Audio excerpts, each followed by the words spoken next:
music. Let's go. I'm your boy Ro, OG member of the Orange Bowl Boys, and welcome to another edition of Student of the Game, proudly brought to you by Paul Baines Roofing. Hi, I'm Paul. Give me a call. And over to the film we go, because your new DC, well, they had a common opponent. Yeah, it was in the Duke's Mayo Bowl. They played the Virginia Tech Hokies. I remember the Miami-Virginia Tech game very, very well. So I'm curious. I want to see how this goes over here for the Minnesota Golden Gophers. Hey, 1st and 10, full disclosure, Suns stop change just happened. Minnesota just muffed the punt, so now the defense has to have a response. And on 1st and 10, do they ever? So even man front for Minnesota. I see the down lineman right here. You're going to bring somebody on the blitz. Now, pay attention right here to the Mike in the Sam, okay? Mike backer, Sam backer. I'm calling this the Sam backer because he's on the strong side right now. So what you're going to see Virginia Tech do, because they're going to try to take a shot here, they're going to start in max protection. So they're trying to sell this play action pass. They're keeping everybody in the block. There's the tight end to block. There's the running back to block. Now, the Mike sees this, and as soon as he sees this, he's going to come in later, okay? He's in mop-up duty because that's the thing. You're kind of mugging this. You're looking at it. If you want to stay, we'll come. If you want to go, we'll go out to their routes. And I can promise you, if the running back's going out right now into a route concept, Mike would have followed him. Same thing right here with the Sam backer. But that's not what happens up here. So he comes to the party, okay? The Sam, now you got a late kind of leak there. He's on that. Cool. Good discipline by the backers. All right, that's exactly the way you want them to play it. And there, let's meet at the QB. All right, there it is. There's the sack. So let's look at the coverage on the back end, okay?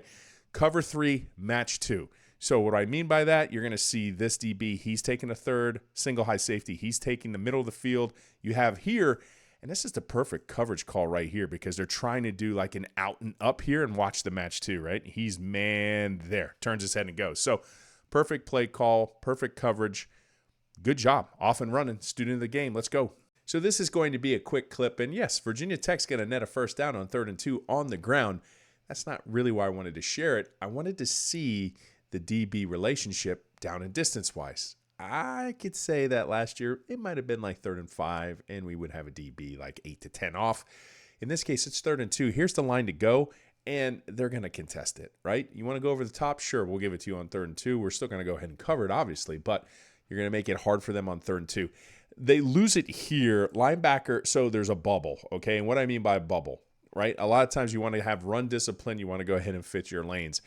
It was just a good play call by Virginia Tech, and unfortunate for Minnesota because right here the Mike's going to go ahead and slant this down. So this is going to be the A gap. This is going to be the B gap. Outside here, C. So you got somebody in A. You got somebody in C.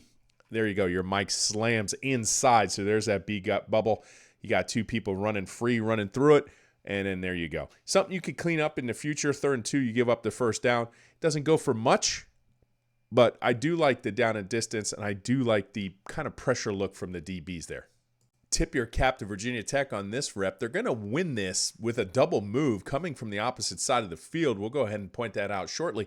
But you're just going to have to hope that the University of Miami are going to have the talent gap differential over Minnesota. And this is what I mean. If the defensive line could have just got there a split second sooner, here they go, off the ball, trying to beat the rip, trying to get there. Quarterback has it kind of just a split second late, just split second earlier. University of Miami, just get there a split second earlier. And then I got to point out this Mike because I'm sorry, buddy. I know you missed your gap last clip, but you are stiff-hipped and slow. So let's go ahead and show how that gets wide open. And yeah, there you have it. So got to back it up a little bit more. Here you go. So 4-3, here you go. Great concept. They're going to run Dino at the top of the field. So that's a post and a post. So they're going to occupy this safety. They're going to run off this DB right here to the boundary. And they're going to run this shallow cross and go. And that's what just gets this Mike linebacker. So watch it real time. Here you go. At the snap of the ball, there's the shallow cross. The Dino's taking everybody away, clearing that, and then that's when the up happens. That was something that they worked out. Good play by Virginia Tech. Gets wide open. High school wide open. Not seeing it much in this defense, but sometimes you lose some. Virginia Tech comes out in an ace gun 2-by-2 look, utilizing their 11 set personnel. There's your one running back. There's your one tight end. They're showing a 4-3-2 by the Minnesota Golden Gophers defense, and I like the wherewithal, and I just love that the eyes are paying attention to the quarterback in this zone. Let's pay attention to the field side first because watch their eyes. That's what I'm saying. Quarterback snaps the ball. They're just going to go ahead and try to sit 2 stops right here. This is where he's looking. Eyes back to the prize, eyes back to the prize. And they kind of pinch that down. He doesn't like that window, so that forces him to pause. Now some other magic's starting to happen. I like this right now. Boundary 2. He understands football, and then he's going to go ahead and try to take away that dig window. He's right in the way. Forces quarterback to go ahead and try to throw an errant pass. Hits the turf. Killed the turf monster right there. I saw you. Good job, buddy. And now I want to go ahead and watch this back to the boundary side because, hey, paid attention last series when we broke down Minnesota. Again, DB1 up here to the boundary side is going to just let that go by. Outside release doesn't care. So immediately he's going to stay there. He's in charge of the flat. All right, cool. Quarterback wasn't looking that side, but that's exactly the coverage that he wants. DB right here, safety onto that boundary. He's going to press out. He's got 2 responsible right now, but, football, they didn't get burned by it. This was a perfect coverage call. But I do like the fact that just look at all the eyes that you see here. Nobody's running away from plays. That was a notorious problem under Lance Guidry last year. They're just watching the quarterback, and they're just allowing their instincts to play, right? Defense is working upfield. That is another thing I noticed constantly so far is defense is upfield, right? They're not messing around. It's let's get to the quarterback as fast as we can. So, good job, Minnesota. So, safety getting in here to fit in the run game. Didn't see this a lot last year either. You see 2 safeties at first, but the motion, they're not confused by it. But once it goes away, that's kind of like a hot call. He was going to stay there. If it stayed ace gun 2x2, he probably wasn't going to come in on the blitz. Once they motion away, maybe something they saw on the scout team, something they got through analytics. All right, we're coming. So not picked up at all, swallows us up into the backfield. So great play. I felt like that too. A lot of times safeties weren't getting involved enough last year for the University of Miami, especially in particular in the run game. But it's good to see sometimes, hey, listen, especially when you see emotion, you can go ahead and pick up on that, right? Soft side, bam, wrap that up. Really like that too by the Minnesota Golden Gophers defense. And when you're asking your defensive line to get upfield, sometimes it doesn't take much to create a little havoc into the backfield. Virginia Tech, again, 12 set personnel, 1 running back, 2 tight ends, but they're trying to get back into their max protection scheme, and they're trying to take a shot. And it seems like the counter to that by the Minnesota defense was, all right, you want to do that, we're going to bring the pressure. And that's what they do. But initially, they just win a simple rep right here against the tight end. He just gets skinny. That's it. Just a little rip, gets a little sideways, pushes through, gets into the backfield, and there you go. That's what creates the sack. So good job. Defensive line in this system, I think they're going to eat. Just get upfield, get to the quarterback as fast as you can. You have Miami athletes. That looks promising. So essentially after a 2-game film review, I'm not seeing a ton of simulated pressure fronts by the Minnesota defense.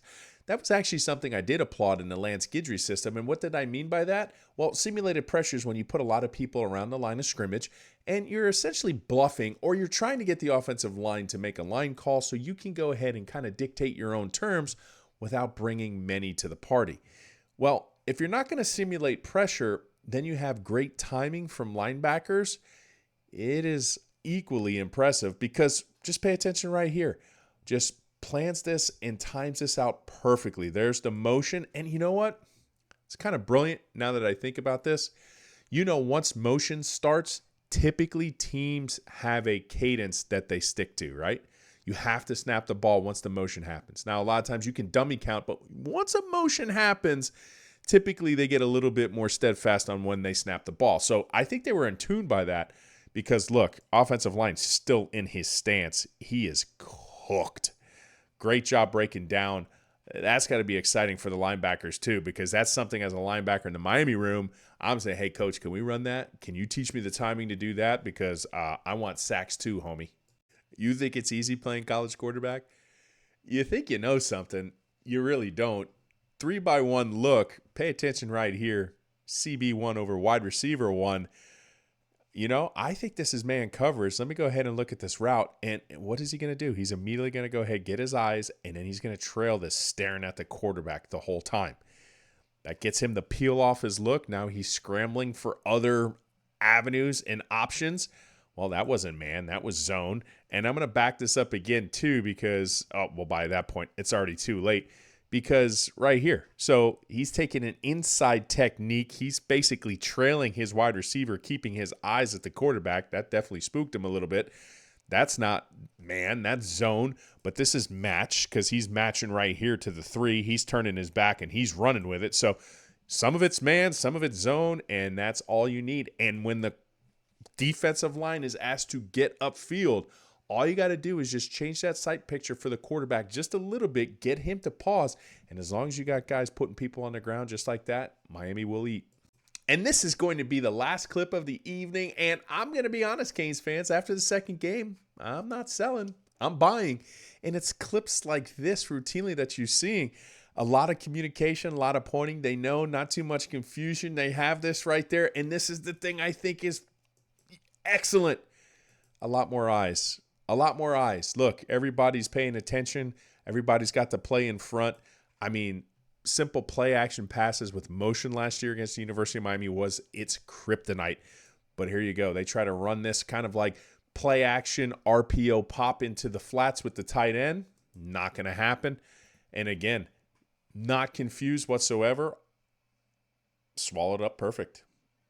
Good job. Plays like that, they absolutely dominated the Virginia Tech Hokies, who would go 6-7 on the year, and Minnesota would finish 8-5 for the final time. Thank you again, Paul Baines Roofing. Hey, I'm Paul. Give me a call. All your roofing needs, not only just full roof repairs, but full roofs too. So, I'm your boy Ro, OG member of the Orange Bowl Boys. As always, stay safe out there. Bang.